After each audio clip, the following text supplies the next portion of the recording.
नाशिक जिल्ह्यातील इगतपुरी शहरातील लिटिल बॉसमन शाळेत गंभीर प्रकार घडला आहे। शाळेच्या आवारात शिक्षकाच्या कारखाली 6 वर्षाचा विद्यार्थी गंभीर जखमी झाला। या प्रकरणी इगतपुरी पोलीस ठाण्यात चालक, शिक्षक, मुख्याध्यापिका व व्यवस्थापक यांच्या विरुद्ध गुन्हा दाखल करण्यात आला आहे। पोलिसांच्या माहितीनुसार 18 फेब्रुवारीच्या दुपारी 2:45 वाजेच्या सुमारास ही घटना घडली। पहिलीतील हर्ष कुंडलिक डावखर वय 6 हा विद्यार्थी शाळेच्या मैदानात बुटाची लेस बांधत होता। त्यावेळी संशयित शिक्षक यश कदम यांनी वाहन तळातून काढलेली कार हर्षच्या अंगावरून नेली। या अपघातात हर्ष गंभीर जखमी झाला। त्याला तातडीने खासगी रुग्णालयात दाखल करण्यात आले। मात्र या प्रकरणाची माहिती पालकांना देण्यात आली नसल्याचा आरोप आहे। 25 फेब्रुवारी रोजी पालकांना घटनेची माहिती मिळाली। त्यानंतर पालकांनी शाळेत जाऊन सीसीटीव्ही फुटेजची मागणी केली। फुटेजमध्ये अपघाताचा घटनाक्रम स्पष्ट होताच पालक कुंडलिक डावखर यांनी इगतपुरी पोलीस ठाण्यात फिर्याद दिली।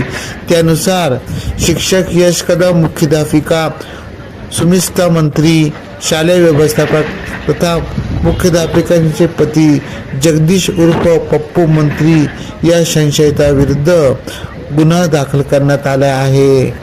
माझं नाव कुंडलिक डावखर आणि हा माझा मुलगा हर्ष डावखर।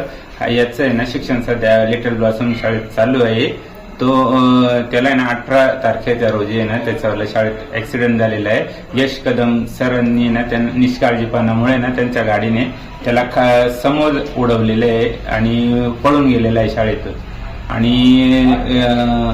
युगेंद्र सरांनी त्याला दवाखान्यात नेलं।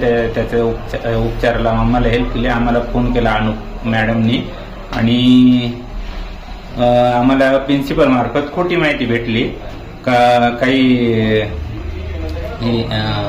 बोल। तर आम्हाला आहे ना दवाखान्यात माहिती मिळाली। तर त्यावेळेस आम्ही गेलो तर प्रिन्सिपलने काहीतरी चुकीची माहिती भेटली आमच्यापर्यंत आणि शाळेच्या मॅनेजमेंटना कोणतीही प्रकारचे आम्हाला सहकार्य केलं नाही का, मुलाला येऊन घरी बघितलं नाही का काय झालेलं आहे त्याच्यात कोणतीही मदत न करता यांनी प्रिन्सिपलने ना घरी नंतरून ज्यावेळेस 6-7 दिवस झाल्यानंतर घरी आले तर त्यावेळेस ते म्हणत तुम्हाला मुलाच्या शिक्षणाची काही सुरक्षेविषयी काही बोल असा प्रकार परत दुसऱ्या कोणा मुलासोबत होऊ नये म्हणून मी माझ्या एक पालकाच्या कर्तव्यानुसार मी त्या गुन्हा दाखल केलेला आहे सरांविरुद्ध आणि प्रशासक विरुद्ध। पण त्याच्यावर कठोर कारवाई व्हावी हीच माझी इच्छा आहे आणि पारदर्शक त्याचं इन्क्वायरी व्हावी हीच माझी इच्छा आहे। AKP न्यूज साठी विशेष प्रतिनिधी भागीरथ आतकरी, इगतपुरी, नाशिक।